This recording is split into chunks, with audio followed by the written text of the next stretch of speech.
안녕하십니까. 오늘요, 이스라엘이 이란의 그 핵시설을요, 선제에 그 타격을 했습니다. 이스라엘 입장에서는 이제 그 예방적 자위권이라는 게 있거든요. 정당방위 자위권독의 그 핵 개발을 막기 위해서 선제적으로 이걸 이제 그 예방적 자위권 합니다. 국제법에서 선제 타격하면서 완전히 중동 정세가 경랑으로 빠지고 있습니다. 아마 이제 그 민간인 피해도 클 거고요. 작전명이 그 일어서는 사자, 라이징 라이언, 일어서는 사자, 이런 이제 작전면으로 핵과학자도 2명인가 죽고, 그 다음에 이란 혁명군 총사령관까지 지금 심각한 여기 그 중동 정세가 아마 대경랑으로 빠지지 않을까. 중동. 그리고 이제 그 우크라이나하고 러시아, 벌써 러시아가 100만 이상 죽었다 이런 이야기 나옵니다. 100만 이상. 심각합니다. 그리고 이제 얼마 전에 파키스탄, 인도, 그리고 이제 그 대만, 중국. 심각합니다. 이렇게 지금 안보가요. 국제적으로 이제 이거 완전히 이런 식으로 강대국들끼리 직접 전쟁을 벌이는 냉전이 아니고 콜드워, 냉전이 아니고 열전, 이게 드물었는데, 그러면 이제 우리나라도 이게 저는 세계에서 가장 위험한 지역 중에 하나다. 맞잖아요. 중동, 우크라이나, 대만, 우리나라도 이게 세계에서 가장 위험한 지역 중에 하나입니다. 그만큼 이게 안보가 중요한데요. 지금 안보 두 축이 누구냐? 우리 위성락 안보실장, 보통이 그 동맹파라 그러잖아. 위성락. 근데 어제 제가, 부동산 투기를 이게 80억 이상 엄청난 투기를 해버렸잖아요. 위성락. 이런 자가 어떻게 안보를 책임집니까? 동맹파. 그 다음에 자주파야 대표적인 게 이종석 국정원장이잖아요. 지금 현재 안보실장과 국정원장이 투톱인데 서로의 노선 차이가, 이종석은 이제 완전히 북한 앞잡이라고 봐야죠. 완전히 북한 앞잡이라고 봐야죠. 실제. 근데요, 이 이종석도 심각합니다. 어제 위성락도 제가 투기 문제 심각하다 했는데, 근데 문제는 이제 이종석이는요, 아예 그냥 북한의 간첩 수준이라고 저는 봅니다. 간첩이다. 이렇게 단정은 못하지만, 그러게 서훈도 마찬가지잖아요. 서훈. 옛날에 박지원. 근데 뭐라고 이제 이종석이가 했느냐? 국정원장인데요. 근데 내정자죠. 뭐라 했냐면 옛날에 이런 이야기를 했답니다. 우리가 북한 주민하고 북한 주민하고 접촉하면요, 당연히 통일부나 신고를 해야죠. 허가 없이 북한 접촉하면 당연히 국가보안법에 걸리는 거 아닙니까? 당연히 신고를 해야죠. 북한 접촉할 때는. 그런데 옛날에 뭐라고 이제 이종석이 했느냐? 과거에 이종석이 발언입니다. 과거 회의에서 북한 주민 접촉할 때 정부에 신고해라. 이걸 가지고요. 이걸 가지고 뭘 했냐면 지금이 어느 때인데, 세상이 어느 때인데 아직도 북한 주민 접촉하면 신고하느냐? 와, 야 이종석, 지금이 이걸 어느 때냐? 지금이 어느 때인데? 그럼 북한 주민을 아무나 접촉하고 아무나 간첩질해도 되냐? 그럼 나도 아무 허가 없이 북한에 아무나 접촉이 되냐?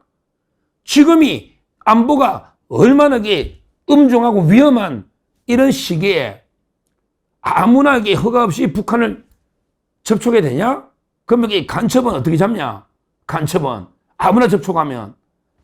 와, 어떻게 이게 무슨 말입니까? 세상이 어느 때인데 아직 북한 주민 접촉을 신고를 하느냐? 그러니까 북한하고 신고 없이 마음대로 만나된다. 이걸 직접적으로 노골적으로 이야기한 게 이종석 아닙니까? 심각하죠. 그러면서요, 뭐라냐면 일어났고 이화영이 하고요. 언제? 옛날에 이화영이가 필리핀 마닐라 간 거 기억나시죠? 바로 이제 그때 북한의 공작원 만나서 돈도 주고 그때 2019년이죠. 필리핀 마닐라 거기 이화영이하고 이종석이가 같이 갔다. 그러면서 그 통일부에 아무 신고나 허가 없이 북한하고 만나서 막 협의하고 그러면 그때 돈을 준 거 아닙니까? 북한 공작원 그때 돈을 준 거 아닙니까? 그러면요 공범 아닙니까? 이화영이가 이재명이하고 북한에 800만 불 줄 때 그때 이종석이가 북한에 접촉을 하고 같이 이화영이하고 필리핀 마닐라 갔으면 그러면 그 공범 아닙니까? 자기는 뭐 전혀 몰랐다. 나는 그 쌍방울의 그 얼굴도 모르고 김성태 회장 접촉한 사실이 없다. 나는 몰랐다. 뭐 이렇게 떠드는데요.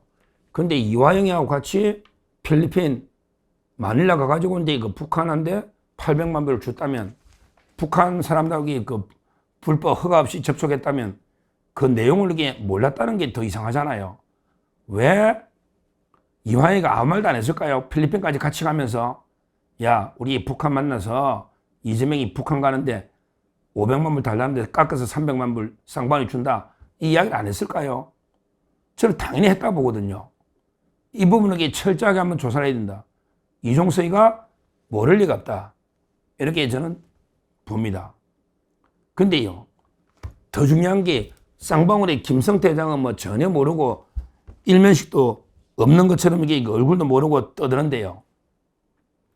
근데 이종석이가 무슨 단체냐? 원래 이종석이가 이제 그 이해찬 사람이거든요. 이해찬. 거기 이화영이가 있잖아요. 이재명이가. 그러니까 이제 그때 이해찬이가 관리하던 이게 조직이 광장이라는 조직이 있어요. 광장. 이해찬이가 이제 광장 서점을 했잖아. 서점을. 광장. 근데 이해찬이가 후계자로 이제 그 이재명이를 낙점하면서 자기 조직을 확대 개편해가지고 넘겨줍니다. 그래서 이름을 그 민주평화광장으로 바꿉니다. 민주평화광장. 그리고 이제 그 평화부지사로 이화영이를 보내는 거예요. 근데요, 이 민주평화광장이 발기인만 15,000입니다. 근데 누가 회장이다? 여기에 공동회장이 조정식 하고 이게 이종석입니다. 그러니까 국정원장 이종석이가 이해찬 조직 이재명 비롯하는 민주평화광장의 공동대표입니다. 조정식이하고. 자, 그럼 이게 왜 중요하냐? 이 민주평화광장이라는 조직을 운영하려면 돈이 엄청 들죠. 돈이 엄청 들잖아요. 실제 사무실만 여의도에 진미파라고는 사무실만 4개인가 엄청나게 얻었잖아요. 이해찬이한테 돈이 엄청 갔잖아요. 조직 유지하려면. 이 자금을 전부 누가 됐다? 바로 이제 그 쌍방울의 김성태 회장이 된 거 아닙니까? 그런 게 김성태 회장이 다 이야기했잖아요. 여의도의 그 국회 앞에 국민은행에 돈 찾아가지고 진미파라고 거기에 이해찬, 이화영이가 운영하는 이재명 선거운동 조직 아닙니까? 전부 이게 다 운영비 된 거예요. 그러니까 저는 이종석이가 자기가 이게 그 민주평화광장의 대표인데 근데 이거 조직을 자금을 하려면 이게 자금이 나오는데 이걸 김성태장이 다 됐는데 이걸 전혀 김성태장을 모른다? 말도 안 되는 게 저는 변명이다. 이렇게 봅니다. 하여튼 이제 청문회 하니까 철저하게 한번 이게 검증해야죠. 왜? 아니 분명히 이화영이하고 같이 필리핀 마닐라 가서 북한 사람을 만났다. 근데 그때 돈을 줬다.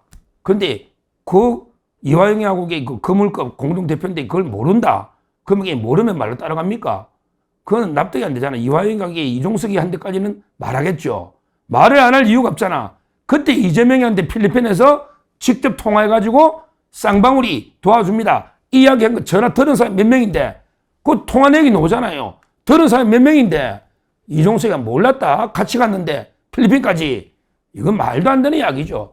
이화영이가 비밀할 때가 따로 있고 말할 때가 따로 있지. 당연히 이해찬이나 이재명이나 이종석이한테는 이야기한다 봐야죠. 오히려 이게 더 저는 주도자가 이종석이 아니냐. 이화영보다 더 이게 북한에 오히려 이종석이가 주범이 아닌가 이런 의심을 합니다. 왜 그러냐. 이종석이 더 거물급이거든요. 옛날에 통일부 장관을 옛날에 했단 말이야. 북한하고. 그러니까 이제 이재명이 북한 갈 때 어떻게 한다 저떻게 한다.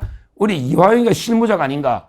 이종석이가 오히려 저는 800만 불 송금의 주범이 아닌가. 이런 이제 의혹을 가지고 있습니다. 그걸 떠나서 자기가 이게 민주평화광장 이걸 운영해가지고 이재명한테 낙점된 거 아니에요. 이해찬이하고. 근데 이제 와서 김성태 회장을 전혀 모른다. 자금 다 된 사람을. 이거야말로 이게 이재명이도 쌍방울 김성태 몰라. 그 강도인데 뭐 조폭을 내가 어떻게 알아. 근데 본인이 문상도 조문도 서로 갔잖아. 조문도 부모상에. 그러고 이게 그 쪼개기 헌금할 때 고맙다고 이야기도 하고요. 이제 와서 이게 모른다. 이런 게 말도 안 되는 게 그 꼬리 자르기 하는데 이종석이도 그런 게 아닌가. 어떻게 김성태 회장을 모를 수가 있어요. 저도 아는데 김성태 쌍방울이 옛날에 얼마나 큰 기업인데 그 모른다는 게 말이나 됩니까? 그렇게 도움 받아놓고 진짜 이게 김성태 회장이 이거 알면요 폭발할 겁니다. 아마 청문할 때 한번 보자고요. 내를 몰라? 이종석이가 쌍방울이 그렇게 대북 사업하고 돈을 많이 댔는데 내를 몰라? 이것도 이게 뭐 사진이라도 한번 넣으면 한번 봅시다. 옛날에 뭐가 노는지 쌍방울하고 한번 지켜보고요. 그걸 다 떠나서 이게 뭡니까 이거? 진짜 이게 국정원이라는 놈이 세상에 어느 때인데 아직 북한 주민을 신고하고 접촉하냐? 국정원이 뭐 하는 데입니까? 국정원이 간첩 잡는 데인데 그러면 이게 신고 없이 북한하고 아무나 만나서 이게 정보 이게 간첩인데 그러면 이게 이종석이는 야 신고 안 하고 이게 마음대로 북한 주민 만나라는 거 아닙니까? 이러려고 이게 우리가 국민 세금으로 국정원을 운영합니까? 이런 식으로 이게 북한에 그냥 간첩질하고 이게 퍼주고 이런 거 해라고 이게 국정원을 유지합니까? 그게 아니잖아요. 국정원이란 게 결국 간첩 잡는 이런 조직인데 지금 대공수사권 다 없어져 버리고 뭐 간첩 정보 수입도 안 되니 제가 보기에 뭐 국정원이 있을 필요가 있나 이런 데 의문이 들 정도인데 하여튼 그 충격적인 이종석이가 발언을 했다. 이걸 제가 비판하고 그 다음에 두 번째는 이화영과 필리핀 마닐라 가서 북한을 무단 불법 접촉했다면 그것도 이게 불법이고 문제는 그때 이거 북한에 돈 주는 걸 모를 수가 없다. 이걸 두 번째로 말씀드리고 그 다음에 그 김성태 회장하고 꼬리 자르기 하지만 실제 이거 민주평화광장 조직 운영이나 북한에 가면서 많은 지원을 김성태 회장이 했고 북한에 이거 히토르 사업부터 많은 사업 다 하는데 이걸 전혀 모르는 것처럼 꼬리 자르기 하는 이런 게 그 이종석의 문제입니다. 지금 심각한 게 그 국가적인 안보 위기입니다.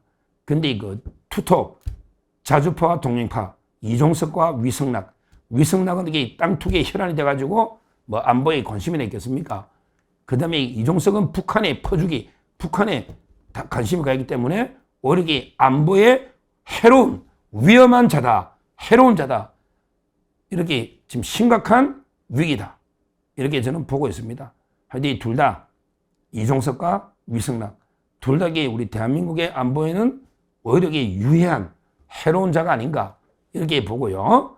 어떻게든 청문회 때 제대로 검증해서 반드시 진실을 밝혀서 낭만은 당연하고요. 오히려 이제 이화영, 이재명과 공범이 아닌가 북한에 돈 주는 거 이걸 철저하게 수사 대상이다. 이렇게 말씀을 드립니다. 감사합니다.